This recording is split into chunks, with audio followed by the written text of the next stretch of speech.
আমাদের অনন্য স্টোরি সকল প্রকার পার্ট গল্প দেখতে আমাদের চ্যানেলটি সাবস্ক্রাইব করে পাশে থাকা বেল আইকনটিতে ক্লিক করে অল নোটিফিকেশন অন করে দিন। আমিও তোমাকে ভালোবাসি মায়াবতী, বিশেষ করে তোমার ওই মায়াবী চোখ জোড়াকে। তুমি একবার তাকালেই আমি ঘায়েল হয়ে যাই। কণিকা হেসে পড়ে বলল, আপনি না একদম বদ্ধ পাগল একটা। রিয়াদ চোখ টিপে বলল, সবটাই তো তোমার জন্য। রিয়াদ আমাকে কিছু দূর নিয়ে এসে আকস্মিক আমার চোখ বেঁধে দিল। আমি অবাক হয়ে বলে উঠলাম, এই কি করছো? তুমি আমার চোখ বাঁধছো কেন? রিয়াদ আমার চোখ বেঁধে দিয়ে ফিসফিসিয়ে বলল, সারপ্রাইজ। এই বলে আবারও কোথাও একটা নিয়ে গেল। মিনিট 5 পরে আমার চোখ খুলে দিতে আমি আবিষ্কার করলাম স্বর্গের মতো একটা জায়গা, যেখানে কেবল ফুলের স্বর্গ তৈরি করা হয়েছে। আমি চারপাশটা দেখার মাঝে হঠাৎ কিছু একটা নেমে এলো আমার সামনে। আমি প্রথমে খেয়াল করিনি, তাই চমকে উঠেছি। পরে ঠিক করে দেখতে মনে হলো এটা একটা বোর্ড, ডেকোরেট করে সাজানো হয়েছে। বোর্ডের মাঝে বিভিন্ন লাইটিং দিয়ে সুন্দর করে কণিকার নামটা সাজানো হয়েছে, যেটা দেখা মাত্রই শরীরে আগুন জ্বলে উঠলো আমার। কিন্তু এই মুহূর্তে কোনো রকম বোকামি করলে চলবে না, কারণ আমি এখন কণিকা, তাই খুশি হওয়ার নাটক করতে হবে। ঠিক কণিকার নামটার নিচেই আলোয় জ্বলে উঠে দৃশ্যমান হলো আই লাভ ইউ। সেটা দেখতেই আমার রাগ নিভে গেল। আমি ভীষণ খুশি হয়ে গেলাম। মুখে হাত চেপে পেছনে মুড়ে রিয়াদের দিকে তাকাতেই যেন ধাক্কা খেলাম। এই কি, এটা কে? কণিকা কয়জনকে তার প্রেমের জালে ফাঁসিয়েছে? আমি পেছন মুড়ে তাকাতেই ছেলেটা বাঁকা হাসলো, মাথা চুলকে লজ্জা ভাব করে বলল, আই রিয়েলি লাভ ইউ কণিকা। আমার হঠাৎই মনে পড়ে গেল একে আমি কোথায় দেখেছিলাম। আমি রাগান্বিত স্বরে চেঁচিয়ে উঠে বললাম, হোয়াট দ্য হেল, আপনি এখানে কি করেন? রিয়াদ কোথায়? ছেলেটা বাঁকা হেসেই জবাব দিল, মাই সেলফ ফরহাদ রেজা, রিয়াদের বেস্ট ফ্রেন্ড। তবে সেটা শুধুই রিয়াদের সামনে। আমি নই, তুমি বলতে পারো আমি রিয়াদের বেস্ট ফ্রেন্ড, এনিমি। ছেলেটা ছিল রেজা। সেদিন ওকে রিয়াদের সাথে দেখেছিলাম, কিন্তু প্রশ্ন হলো ও নিজেকে রিয়াদের শত্রু বলে কেন দাবি করছে? ঘাটতে হচ্ছে তো ব্যাপারটা। আমি কপাল কুঁচকে বললাম, বেস্ট এনিমি মানে? What do you mean by best enemy? Reza হেসে পড়ল। আচমকা আমাকে টেনে নিজের সাথে মিশিয়ে ধরলো।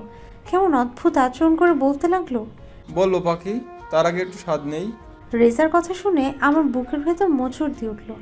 আমি নিজেকে ছাড়াতে ব্যস্ত হয়ে বললাম, ছাড়ুন আমাকে, ছাড়ুন, আমি কিন্তু চেঁচাবো। রেজা আমাকে ছেড়ে দিল। ছেড়ে দিয়ে আবার অদ্ভুত সুরে হাসতে লাগলো। আমার চারপাশে ঘুরে হাসতে বলল, আমার খুব ছোটবেলায় মা বাবা মারা যায়। বাবা ছিলেন প্যারালাইজড রোগী। খুব কষ্ট করে মেহনত করে খেটে খুঁটে আজ এই অবধি এসেছি। কিন্তু রিয়াদকে দেখো, ওকে প্রশ্ন করো কষ্ট কি। ও কখনো এর কোনো সংজ্ঞাই দিতে পারবে না, কারণ ও জানেই না কষ্ট কি। আর জানবেই বা কী করে? ইরানির বংশীয় ছেলে, ওর তো জন্মই হয়েছে কারি টাকার উপর। ওর বাল্যকাল, শৈশবকাল, কিশোরকাল সবটা টাকার ওপর শুয়ে কেটেছে। আর আমায় দেখো, শালা জন্ম নিতেই মাটা মরেছে, ঘাড়ে পেঁচিয়ে দিয়ে গেছে একটা অসুস্থ বোঝা। তাই আমি ওকে কোনোদিন সহ্য করতে পারি না। ওপরে বোঝায় আমার থেকে ভালো বন্ধু ও কোনোদিনও পাবে না। আর ভেতরে আমার লোভ শুধু ওর টাকার উপরে। আর তুমি হলে ওর যৌবনকালের সুখ। তাই আমি ওকে তোমাকে কিছুতেই পেতে দেবো না কণিকা। ও তোমায় আমার মতো করে ভালো রাখতে পারবে না। টাসমি, আমি তোমায় যতটা মাথায় তুলে রাখতে পারবো ততটা রিয়াদ পারবে না। ওর কাছে শুধু টাকা আছে, কিন্তু আমার কাছে টাকাও থাকবে আর ভালোবাসাও থাকবে। তুমি আমার হয়ে যাও কণিকা, তুমি আমার হয়ে যাও। রেজার কথাগুলো শুনে মনে হলো আমি আকাশের চাঁদ হাতে পেয়েছি। এক তো রিয়াদ এমন সুপুরুষ, তার উপর এত বড়লোক একটা ছেলে পেলে তো জীবন টাকাময় হয়ে যাবে। রেজার শেষ কথাগুলো আমার কান অবধি পৌঁছালো না। আমি আপন মনে বিড়বিড় করতে এখানে যেতে নিলেই রেজা আমাকে টেনে ধরে, বাঁকা হেসে বলে, কোথায় যাচ্ছ পাখি? রিয়াদের কাছে? কিন্তু আমি তো তোমাকে আজ এখান থেকে কোথাও যেতে দেব না। রেজার কথায় অন্য কিছুর আভাস পাচ্ছিলাম। রেজার দিকে অগ্নিদৃষ্টি নিক্ষেপ করে বললাম, আমায় যেতে দাও। রেজা আমার কাছে এগিয়ে এসে বলল, যেতে দিব, হ্যাঁ যেতে দিতেই পারি, কিন্তু তার আগে আমার মনের তৃপ্তিটুকু তো মিটিয়ে দিয়ে দাও। রেজার কথা শুনে মেজাজ বিগড়ে গেল আমার। ওকে সজোরে ধাক্কা মেরে বললাম, আরে আমি কণিকা নই, আমি কণিকার যমজ বোন মনিকা। এই বলে বেরিয়ে এলাম। বুঝলাম রেজাও তখন অবিশ্বাস্য দৃষ্টিতে আমার দিকে তাকিয়ে আছে, কিন্তু আমার রেজার প্রতি কোনো আগ্রহ ছিল না। আমার মূল আগ্রহ ছিল রিয়াদ। আমি ছুটে গেলাম রিয়াদকে খুঁজতে, কিন্তু পেলাম না। মনিকা কথাটা শেষ করতেই মীরের হাত থেকে রিভলভার কেড়ে আনলো হীর। সোজা তাক করলো মনিকার কপাল বরাবর। অতঃপর রিভলভারটা থেকে পরপর গুলি বেরিয়ে এসে মুহূর্তেই অতিষ্ঠ করে তুলল চারিপাশ। মনিকা গলা কাটা পাখির মতো ছটফট করতে করতে রক্তে ভেসে উঠল। রোজ আতকে উঠে খামচে ধরলো আদ্রিককে। আদ্রিক রোজকে নিজের দিকে ঘুরিয়ে জড়িয়ে ধরল। রোজের শরীর শীতল হয়ে গেল, হাত পা অবশ হয়ে এলো। আদ্রিকে জড়িয়ে ধরার শক্তিটুকু সে হারিয়েছে যেন। হীর রেজার দিকে তাকালো। হীর তাকাতে রেজার জান কবজ হয়ে যাওয়ার মতো দশা হলো। আতঙ্কে ছটফট করতে করতে বলল, আমায় ক্ষমা করে দাও হীর, আমায় যেতে দাও। কথা দিচ্ছি আর কোনোদিন তোমাদের সামনে আসবো না। কথা দিচ্ছি, আমার প্রাণটা ভিক্ষা দাও হীর, দয়া করে। হীর আঙ্গুল উঁচিয়ে শীতল কণ্ঠে বলল, যত আকুতি বিনতি করবে গুলির সংখ্যা তত বেশি হবে, সুতরাং আজিম ভাই। রেজার মুখে আকস্মিক আজিম সাহেবের নাম শুনতেই চমকে উঠল সবাই। সবচেয়ে বেশি চমকালো শাবাব। শূন্য দৃষ্টিতে পেছন মুড়ে তাকাতেই দেখল এক হাতে রিভলভার নিয়ে বিধ্বস্ত অবস্থায় দাঁড়িয়ে আছে তার বাবা। শাবাবের এক আকাশ সম বিস্ময়কে আরো দ্বিগুণ করে দিয়ে পেছন থেকে রেজা ভয়ার্থ কণ্ঠে বারবার করে বলতে লাগলো, আজিম ভাই, আমাকে এখান থেকে উদ্ধার করো। মনিকাকে হীর মেরে ফেলেছে। আজিম ভাই এখানে থাকলে হীর আমাদের কাউকে বাঁচতে দিবে না। আজিম ভাই। রেজার শরীর ব্যথায় বিষাক্ত হয়ে উঠেছে। আর বেশিক্ষণ এভাবে থাকলে সে এমনিই মারা যাবে। ঘাড়ের রগগুলো কেমন করে একটা একটা করে ছিঁড়ে যাচ্ছে বলে মনে হচ্ছে। তার বাঁচার থেকে মরার আশঙ্কাই এখন বেশি, আর সেই ভয়ই তাকে বাকিটুকু গ্রাস করে নিচ্ছে। শাবাব নিজের মনের অজানা ভয় আর বিস্ময় কোনোটি চেপে রাখতে পারছে না। অজানা ভয়ে তার মুখের রং কেমন রক্ত শূন্য হয়ে পড়েছে। অদ্ভুত দৃষ্টিতে বাবার পা থেকে মাথা অবধি খুঁটিয়ে খুঁটিয়ে দেখছে। মনের ভেতর তোলপাড় হচ্ছে শত শত প্রশ্নদের অত্যাচারে। কোন প্রশ্ন আগে করবে আর কোন প্রশ্ন পরে করবে কিছুতেই ঠাউরে উঠতে পারছে না। বাবাকে এমন বিধ্বস্ত অবস্থায় দেখতেও যে মন পুড়ছে। কোথা থেকে শুরু করবে কিছুই বুঝে উঠতে পারছে না সে। খানিক প্রত্যাশার পর মুখ খুললেন আজিম সাহেব। আজ সে টকবগে যুবক নয়, আজ সে মাঝবয়সী বৃদ্ধ। বয়সের ভারে তার অনেক কিছুই বদলেছে আজ। তার অনুশোচনা টানাপোড়েনে সে বেঁচে থেকেও মৃত। তার চোখ অনুশোচনায় কাতরাচ্ছে। ভেতরটা কেবল জ্বলে পুড়ে কয়লা হয়ে যাচ্ছে। জীবনে পাপের পরিমাণ এতই বেশি যে সে শতবার মরলেও সেই পাপ কমবে না। সম্মুখে দাঁড়িয়ে আছে তার পাপের হিসেবের তরতাজা একটি প্রমাণ, আর তার পাশে দাঁড়িয়ে আছে তার প্রাণের ধন, তার একমাত্র ছেলে শাবাব। কখনো লোভ স্বভাবের ভবিষ্যৎ গড়ার জন্য হলেও অপরাধী তো তিনি নিজেই ছিলেন। ছেলের ভালো ভবিষ্যৎ গড়ার জন্য তিনি সৎ পথেও থাকতে পারতেন। মূল উদ্দেশ্যই ছিল তার কারি কারি টাকা পাওয়ার লোভ। সেখানে সৎপথে হাঁটা নিতান্তই হাস্যকর। তার ছেলে কেমন করে তাকিয়ে আছে তার দিকে। আচ্ছা, সে কি এতক্ষণে আন্দাজ করতে পেরেছে রিয়াদের খুনের 3 নাম্বার কালপ্রিট তার বাবা? এতক্ষণে নিশ্চয়ই বুঝে গিয়েছে। আজিম সাহেবের বুকের ভিতরটা হাহাকার করে উঠল। সে আজ পারছে না তার পাপের বোঝা বইতে। শাবাব তার বাবার নিশ্চুপ ভঙ্গিমাতে কথা খুঁজে পাচ্ছে না। মন যে অনেক অমিলিত অঙ্কের হিসেব মিলিয়ে দিচ্ছে। বাবার পানে 2 কদম এগোতেই হীর শাবাবের হাত ধরে ফেলল। শাবাবের পানে কঠিন দৃষ্টি নিক্ষেপ করে বলল, খবরদার, ভুল করেও ওদিকে যাওয়ার চেষ্টা করো না।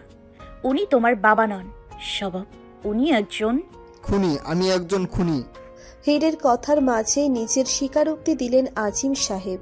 হীর বাদে বাকি উপস্থিত সকলেই যেন বিস্ময়ে তলিয়ে গেল। অবিশ্বাসের পাহাড় ঢলে পড়ল সকলের মন মস্তিষ্কে।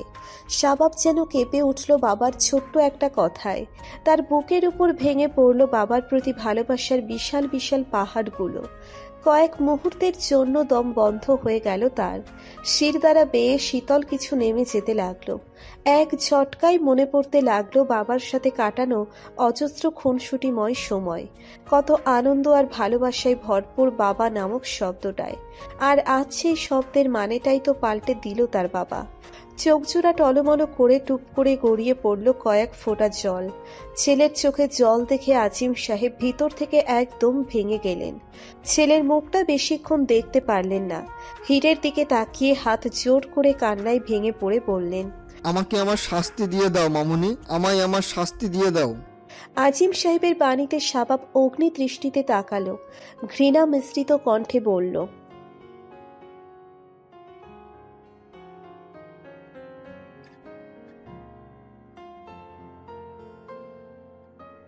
আজিম সাহেব কাঁদতে কাঁদতে রাঙা চোখে দেখলেন শাবাবকে। কণ্ঠে হাহাকার নিয়ে বললেন, তুমি আমায় নাম নিয়ে ডাকছো শাবাব, নিজের বাবাকে?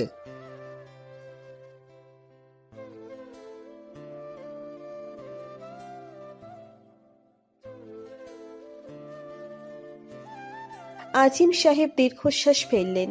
মাথা নিচু করে তিনিও ডুব দিলেন অতীতের কয়েক পাতায়। ছোট থেকে বদমেজাজি ছিলাম আমি, বাবা মায়ের প্রত্যেকটা কথার অবাধ্য। যখন যা চাই সেটাই মুখের সামনে হাজির হতে হবে। বাবা দিনকে দিন খুবই দুশ্চিন্তায় পড়ে গেল আমাকে নিয়ে। আমি তার বড় ছেলে, যার কিনা ভবিষ্যৎ, তার সমস্ত দায়িত্ব ভার কাঁধে নেওয়ার কথা সে জন্ম থেকেই তৈরি হয়েছিল এক কুলাঙ্গার। অন্যদিকে তার ছোট ছেলে, যে কিনা বড় ভাইয়ের অধীনে থেকে সুশিক্ষা পাবে, সে জন্ম থেকেই যেন 100টা গুণ নিয়ে জন্মাইছে। যেটা বাবা আমার মধ্যে আশা করত, সে সবটাই রিয়াদের মাঝে অবশিষ্ট ছিল। তাই বাবার সব আশা ভরসা রিয়াদকে জুড়েছিল। আমার বেহাপনা দিন দিন মাত্রা ছাড়িয়ে গেল। আমার নেশা ছিল নারী আর টাকা। আহমেদ ভিলার মতো একটা পবিত্র জায়গাকে আমার কারণে বারবার অপবিত্র হতে হয়েছে। আমার এমন বেহাপনাতে বাবা অতিষ্ঠ হয়ে গেল, আমাকে বাড়ি থেকে দূর শহরে পাঠিয়ে দিল। বছরের পর বছর আমি সেখানেই কাটাই। বাবা আমার প্রয়োজনের মতো টাকা পাঠাতো, কিন্তু তাতে আমার বিন্দুমাত্র মন ভরত না। আমি পড়াশুনো সেখানেই শেষ করি। বাবা ভেবেছিল তার ব্যবসাটা অন্তত আমি ভালোভাবে দেখব, কিন্তু ঘটল ব্যতিক্রম। বাবার বাসায় ঢুকে আমি শুধু টাকা নিয়েছি, কখনো 1 পয়সাও আয় করে দেখাতে পারিনি। বাবা তেতে গেল, আমাকে ব্যবসা থেকে বের করে দিল। তারপর আমাকে না জানিয়ে আমাকে বিয়ে করিয়ে দিল নাজমার সঙ্গে। আমি কখনো ভাবতে পারিনি এমন একটা গিয়ে মেয়ে আমার বউ হবে। নাজমাকে দেখলেই আমার মনে পড়তো ওইসব মেয়েদের কথা, যাদের সাথে আমি পার করেছি কত রাত। নাজমার থেকে ওদের স্ট্যান্ডার্ড ভালো ছিল। আমি নাজমার উপর কম অত্যাচার করিনি, পশুর মতো অত্যাচার করেছি, কিন্তু কোনোদিনই সে আমার মুখ ফুটে একটা জবাবও দেয়নি। কিছুদিন পর হঠাৎ বাবা মা মারা গেল। বাবা মার মৃত্যুতে আমার কোনো ভাবান্তর ছিল না। আমার শুধু একটাই চিন্তা ছিল, সম্পত্তি কার ভাগে বেশি পড়লো। খুঁজে খুঁজে দেখলাম বাবা শুধু আহমেদ ভিলা আর একটা কোম্পানি কেবল আমার নামে লিখে গেছে। বাকি পুরোটা, এত বড় সোনার সাম্রাজ্য, সোনার খনি, গুপ্তধন, সেই ছোট চাবির গুচ্ছের বক্স, সবটা রিয়াদের নামে দিয়ে গেছে। আমার যতক্ষণে এসব বোধগম্য হলো, ততক্ষণে আমার পাগলের মতো অবস্থা হয়ে গেল। আমি পাগলের মতো আচরণ করতে লাগলাম। কি করব ভেবে না পেয়ে নাজমাকে টর্চার করতে শুরু করলাম। নিজের রাগটা তো দমাতে হবে। এমনই চলতে থাকলো সবটা। সময়ের স্রোতে নাজমার কোল আলো করে এলে তোমরা। আমার মনে তখন শয়তানের জাল আরো বুনতে লাগলো। আমার মাথায় এলো, রিয়াদ যদি কখনো বিয়ে না করে তাহলেই নিশ্চয়ই ওর নামের সব সম্পত্তি আমার একমাত্র ছেলের নামে করে দিবে। তাহলেই তো দিন শেষে সে সম্পত্তির মালিক আমিই হব। আমার মনে আবারও লালসার দানা বাঁধলো। এখন আমার মুখ্য উদ্দেশ্য হলো রিয়াদকে বিয়ে করতে না দেওয়া। কিন্তু না, আমার সেই উদ্দেশ্য পূরণ হলো না। বছর একটা ঘুরতেই রিয়াদ কণিকাকে নিয়ে এলো আহমেদ ভিলাতে। ওদের সংসার হলো। আমি মনকে বুঝালাম, বিয়ে আটকাতে পারিনি তো কি হয়েছে? কণিকাকে রিয়াদের জীবন থেকে সরিয়ে দিলেই তো আমার উদ্দেশ্য আবার সফল হতে পারে। তাই দিনের পর দিন কণিকাকে মেরে ফেলার ষড়যন্ত্র করি, কিন্তু কখনো এই ষড়যন্ত্র সফল হতে পারিনি। সেবার নাজমার বুদ্ধির জন্য কণিকা বেঁচে যায়, আর রিয়াদও জেনে যায় আমার উদ্দেশ্য। রিয়াদ সেদিন আমায় শেষ করে দিত, কিন্তু কণিকার জন্য পারিনি। পরের দিন ওরা বাড়ি ছেড়ে চলে যায়, নিজেদের আলাদা সংসার করে। তখন হির কণিকার পেটে। একটাই মারতে পারছিলাম না, তার উপর আর একজন উপস্থিতি। আমার এত সব প্ল্যানের খবর কোনোভাবে মালয়েশিয়ায় চলে যায়। রেজা আর মনিকা রিয়াদ কণিকার উপর সর্বক্ষণ নজর রাখতে গিয়ে জেনে যায় আমি ওদের সবচেয়ে বড় শত্রু। তাই আমরা তিনজন হাত মিলাই। রেজা বলে সম্পত্তি 3 ভাগ হবে, 1 ভাগ মনিকা নিবে, 1 ভাগ সে নিবে, আর 1 ভাগ আমার হবে। আমি এতদিনে বুঝেছিলাম রিয়াদকে বা কণিকাকে, হীরকে আমি কখনোই একা মারতে পারবো না, আর সম্পত্তিও আমার চাই। তাই আমি ওদের প্রস্তাবে রাজি হয়ে যাই। সম্পত্তির লোভে আমি অন্ধ হয়ে যাই। নিজের ভাইকেও মেরে ফেলতে দ্বিধাবোধ করিনি। হীর বাঁকা হেসে গুলি চালায় আজিম সাহেবের বুকে। আজিম সাহেব ধাক্কা খায় সজোরে। মুহূর্তেই নিঃশ্বাস বন্ধ হয়ে আসার মতো কষ্ট হয় তার। শাবাবের চোখ জোড়া লালচে হয়ে যায়। টলমলো করা দৃষ্টিতে বাবার দিকে তাকিয়ে কাঁপা কাঁপা হাতে সেও রিভলভার তোলে। পরপর একসাথে 3টে গুলি বেরিয়ে তার বাবার বুকটা ঝাঁঝরা করে দিয়ে যায়। আজিম সাহেব রক্ত টকবক করে দৃষ্টি মেলে ছেলেকে শেষ দেখা দেখে, অতঃপর লুটিয়ে পড়ে মাটিতে। কয়েক মুহূর্ত পেরোতেই শেষ নিঃশ্বাস ত্যাগ করে সে। এবার রেজার পালা। প্রথম গুলিটা হীরের রিভলভার থেকে বেরিয়ে রেজার কপাল ফুটো করে দিয়ে যায়। অতঃপর সবার হাতের রিভলভার থেকে পরপর গুলি বেরিয়ে রেজার শরীর ভাসিয়ে তোলে রক্তে। রোজকে নিয়ে রুম থেকে বেরিয়ে যায় আদ্রিক। শাবাব অসহায় চোখে জল মুছতে মুছতে বাবার লাশটা দেখে আর মনে মনে ভাবে, অর্থের লোভটা দমিয়ে রাখতে পারলে আজ আমাদের পরিবারটা সুখের আমেজে ভরে থাকতো বাবা। আজ তুমিও থাকতে আমাদের মাঝে, আর ছোট মা বাবাইও থাকতো আমাদের মাঝে। পরিবার সুখের চেয়ে কি অর্থলোভটাই বেশি ছিল বাবা? পাশ থেকে শাবাবের হাতটা শক্ত করে মুঠোবন্দি করে ধরে হীর। একবার আজিম সাহেবের লাশটার দিকে তাকিয়ে ফের শাবাবের দিকে তাকায়। অতঃপর ভারী কণ্ঠে বলে, আমাদের পরিবারের মানুষগুলো অদৃশ্যভাবে সারা জীবন আমাদের কাছেই থাক, দূর থেকে। শাবাব মাথা নুইয়ে নেয়। উপর নিচ করে মাথা নেড়ে ভারী নিঃশ্বাস ফেলে নিঃশব্দে বলে, হ্যাঁ, কাছে দূরে। পেছন থেকে মীর এসে শাবাবের কাঁধে হাত রেখে ক্লান্ত স্বরে বলে, মিশন সাকসেসফুল, চল এবার ফেরা যাক নিজের গন্তব্যে। চল। রোজ আর আদ্রিককে সাথে নিয়েই বাংলাদেশে ফিরে আসে তারা। আদ্রিক এয়ারপোর্ট থেকে নিজের বাড়িতে চলে যায়, আর রোজকে হীর শাবাব তাদের সঙ্গে নিয়ে আসে। বাড়িতে ঢুকতেই সানিয়া এসে জাপটে ধরে শাবাবকে। বাবার মৃত্যুতে খুব ভেঙে পড়ে সানিয়া। আজিম সাহেব আগে থেকেই প্ল্যান করে রেখে যান। তিনি মালয়েশিয়া পৌঁছতেই বাংলাদেশে খবর আসে একটা গাড়িতে তার অ্যাক্সিডেন্ট হয়, আর তিনি সঙ্গে সঙ্গে মারা যান।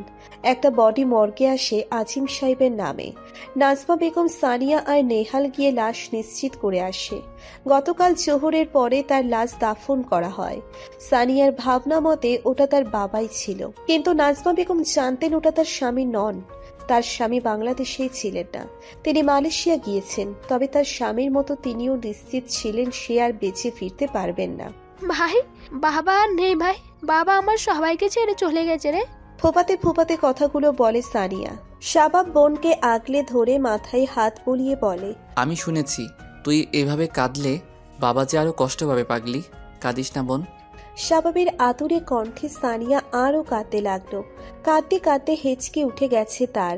নাজমা বেগম মেয়ের চোখের পানি সহ্য করতে পারে না। তিনি মুখে আঁচল চেপে চলে যান ওখান থেকে। হীর অসহায় চোখে দেখে নাজমা বেগমের চলে যাওয়া। দৌড়ে হাত পা গুটিয়ে বসে আছে নেহাল। হীর তার পানে এগিয়ে গেল। পাশে বসতে বসতে আগ্রহী কণ্ঠে জানতে চাইল, বাবাইয়ের ডেড বডি আইডেন্টিফাই কে করেছে? হীরের প্রশ্নে মুখ তুলে তাকায় নিহাল। কিছু একটা ভাবতে ভাবতে জবাব দেয়, মা আইডেন্টিফাই করছে। আমি আর শানি লাশ দেখে তো চিনতে পারিনি। অ্যাক্সিডেন্টে কি বিভৎস চেহারা হয়েছে বাবা রে। সানি একবার দেখেই সেন্সলেস হয়ে পড়ে গেছে। মা পুলিশকে বলল এটাই বাবার লাশ। তারপর পোস্টমর্টম করে বাড়ি পাঠিয়ে দেয় লাশ। আমরা চেয়েছিলাম তোমরা যেন এসে বাবাকে শেষ দেখা দেখতে পারো, কিন্তু মা বললেন জানাজা পড়িয়ে যত দ্রুত সম্ভব কবর দিয়ে দাও। মায়ের কঠিন আদেশ ফেলতে পারিনি, তাই তোমরা আসার আগেই বাবাকে। না ঠিক আছে ভাইয়া, বড় মা যখন চাননি তখন হয়তো আপির কথাই ভেবেই। হ্যাঁ গহির, গতকাল থেকে সানির অবস্থা খুব খারাপ। না খাচ্ছে না কিছু করছে, শুধু বাবাকে ডেকে কেঁদে চলছে। মেয়েরা তার বাবাকে একটু বেশি ভালোবাসে গো, একটু বেশি ভালোবাসে। সরি আপি, তোমার প্রিয় বাবাকে তোমার থেকে কেড়ে নেওয়ার জন্য। সানি। শাবাব সানি বলে চেঁচিয়ে উঠতেই চমকে উঠল হীর। নেহাল আর রোজও চমকালো। সবাই উঠে গেল সানিয়া শাবাবের কাছে। নেহাল সানিয়াকে নিজের দিকে ফেরাতে গিয়ে বুঝল সে আবারও জ্ঞান হারিয়েছে। শাবাব সানিয়ার অচেতন মুখটির দিকে তাকিয়ে করুণ কণ্ঠে বলল, নেহাল ভাই, সানিকে তুমি রুমে নিয়ে যাও, আমি ডক্টর আঙ্কেলকে একটা কল করি। নেহাল সম্মতিসূচক মাথা নেড়ে সানিয়াকে পাজা কোলে তুলে তাদের রুমে নিয়ে গেল। শাবাব জলদি ডক্টরকে ফোন করে বাসায় ডেকে সানিয়ার রুমের দিকে যেতে নিলেই হীর তার হাত ধরে ফেলে। শাবাব দাঁড়িয়ে পড়ে, হীরের অসহায় মুখের দিকে তাকিয়ে ভরসা দিয়ে বলে, চিন্তা করো না হীর পাখি, সানির কিচ্ছু হবে না। হীর ঢোক গিলে মনে মনে প্রার্থনা জুড়ে উপরওয়ালার কাছে যেন সানিয়ার কিছু না হয়, সে যেন একদম সুস্থ থাকে। শাবাব সানিয়ার রুমের দিকে চলে গেল। রোজ শাবাবের যাওয়ার পানে তাকিয়ে বলে, কোনো দুঃসংবাদ আসবে না তো আপু? হীর রোজের দিকে দৃষ্টি নিক্ষেপ করে বলে, না রে, এত কিছুর পরেও আল্লাহ নিশ্চয়ই আমাদের দুঃসংবাদ দেবেন না। সেটাই প্রত্যাশার।